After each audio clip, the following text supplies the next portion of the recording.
Kalau kita urutkan dari Al-Fatihah sampai An-Nas, secara tematik ditemukanlah bimbingan kehidupan kita. Dari mulai belum dilahirkan sampai kembali kepada Allah, lengkap ada di sini. Saya akan bacakan cepat. Anda tidak perlu menulis. Karena ini direkam, nanti Anda bisa lihat dari rekamannya lagi. Contoh, saya agak cepat. Dalam kandungan, bagaimana prosesnya supaya terjaga dengan baik? Turun Quran surah ke-22 Al-Hajj ayat yang kelima. Didetilkan di Quran surah ke-23 misalnya ayat 11 sampai dengan 13-nya. Doa apa yang bisa dibacakan oleh perempuan yang sedang mengandung supaya kandungan nanti terlahir dalam keadaan baik, anaknya saleh? Muncul Quran surah ke-7 Al-A'raf ayat 189. Ketika sudah terlahir, apa yang pertama diberikan oleh ibu yang baru melahirkannya, dan apa yang dilakukan oleh ayah yang baru jadi ayah pada saat itu? Turun Quran surah kedua ayat 233. Diberikan ASI optimal sampai 2 tahun. Kalau sudah diberikan ASI usia 2 tahun sampai menjelang balik, apa tuntunan yang menjadikan anak itu supaya dekat dengan Allah, taat pada orang tuanya, bisa baik dengan lingkungan? Turun Quran surah 31 ayat 13 sampai dengan 19.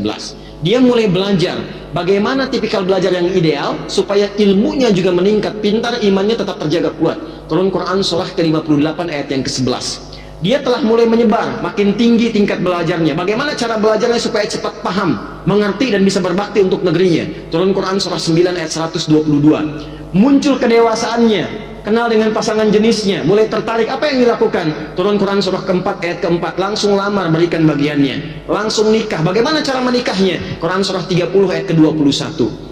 Terjadi pernikahan, apa yang menjadi hak dan kewajiban suami istri supaya paham apa yang dilakukan? Turun Quran surah keempat ayat 34. Apa tugasnya suami? Dasarnya mencari nafkah. Turun Quran surah kedua ayat 168 yang standar. Kalau ingin cepat, turun Quran surah kedua ayat 172. Kadang belum berangkat, rezekinya sudah menunggu. Quran surah ke-7 ayat ke-96. Dalam pencarian nafkah itu kadang tidak sedikit singgungannya, akan muncul ujian-ujian. Pelajari kaidah dasarnya ujian Quran surah kedua ayat 214. Rinciannya Quran surah kedua ayat 155 sampai 157. Solusinya ditemukan di Quran surah ketiga ayat 142. Tantangannya kadang ada yang ingin menyingkirkan, gak mau Anda yang maju, harus yang lain yang unggul. Bagaimana cara amalan kita mendekat kepada Allah supaya dilindungi? Majunya baik, diselesaikan solusi dengan baik, dilindungi oleh Allah. Turun amalan Quran surah ke-17 di ayat 79 sampai dengan 81. Kemudian istri yang di rumah, apakah mudah begitu saja menunggu? Tidak. Dia merawat anak kadang-kadang nggak mudah, kadang berkata turun tuntunan Quran surah ke-17 ayat 23 sampai dengan 27. Dua-duanya kompak mendidik sampai merasakan kenikmatan. Usia berkembang, usia 40 tahun maju. Kata Allah, jangan lupakan kedua orang tuamu. Berbakti dulu pada ayah ibumu.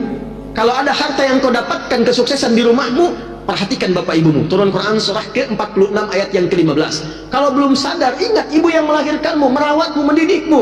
Jangan cepat marah kepada kedua orang tuamu. Baktikan sempurna, engkau sukses sekarang. Turun Quran surah ke-31 ayat yang ke-14. Kemudian dia naik lagi, harta mulai banyak. Mulai berbagi, berikan haknya. Lihat keluargamu sekitaran. Kamu punya adik, kamu punya kakak. Lihat, mungkin anaknya nggak sekolah. Mungkin adik kamu itu punya anak-anaknya perlu kekurangan, perlu bantuan. Maka mulai ada skema infak dengan 5 bagian utama. Quran surah kedua ayat 215. Kalau lebih lagi ada zakat, diambil Quran surah ke-9 ayat 103, disalurkan ke 8 golongan. Quran surah ke-9 ayat yang ke-60.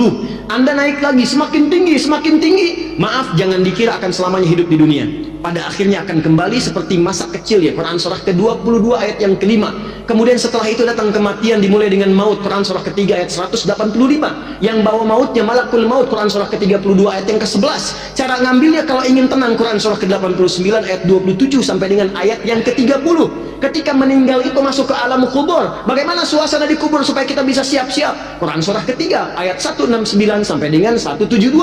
Ada lagi detailnya di Quran surah kedua ayat 153 sampai dengan 154. Lalu bagaimana menunggu di situ sampai kembali kepada Allah? Maka akan terjadi kiamat. Turun satu surah Quran ke-75 dengan namanya Al-Qiyamah. Maka di situ akan ada hisab. Saat di hisab itu ada penentuan, ada surga, ada neraka. Yang ingin ke surga dijelaskan dengan sempurna. Nih, yang pengen surga Firdaus, Quran surah ke-23 di ayat 1 sampai dengan 9. Yang pengen di taman surga, Quran surah ke-51 amalannya ayat 15 sampai dengan ayat ke-23. Yang pengen surga standar, nggak apa-apa, yang penting masuk surga deh, enak juga di situ. Quran surah kedua ayat ke-25. jangan macam-macam. Hei, selain surga hanya ada neraka. Jangan sampai engkau nestapa. Bagaimana ancamannya supaya kita bisa hindari? Neraka yang paling ringan, dicelupkan sedikit, seharinya 1000 tahun, 1 detiknya 48 hari, langsung hangus hancur semuanya. Turun Quran surah keempat ayat ke-56. Kalau dia orang-orang yang terakumulasi keburukannya, ingkar kepada Allah, munafik sifatnya, maka ditempatkan yang paling dasar di neraka jahanam. Turun Quran surah keempat ayat 140. Tapi kalau masih hidup dia ingin berubah, diturunkan risalah taubat, Quran surah keempat ayat 143. Dicintai oleh Allah, Quran surah kedua ayat 222, sampai dia pulang dalam keadaan husnul khatimah. Mana yang nggak ada? Ada semua. Kita itu makhluk teratur. Tentang jin diajarkan, turun surat jin, ya kan? Tentang malaikat disampaikan, hidupnya teratur, ada semua. Nah, dulu cara orang berinteraksi dengan Al-Quran, kata Abu Abdurrahman As-Sulami, tadi disampaikan hadisnya, mereka belajar Quran dengan Nabi itu dengan serius, pendekatannya yakin sebagai kurikulum hidup, bukan sekedar bacaan. Kalau cuma bacaan nanti sifatnya begini, simpan, birak-rak itu dibaca nggak tuh? Dilihat, dilewatin, yang penting baca. Tapi kalau Anda menempatkan Quran sebagai pedoman kehidupan, itu pusat kebahagiaan kita tuh. Itu kunci kesuksesan kita tuh. Petunjuknya ada di situ. Maka demi Allah, setiap apa yang kita kerjakan, kita buru pedoman itu untuk kita lihat pedomannya bagaimana.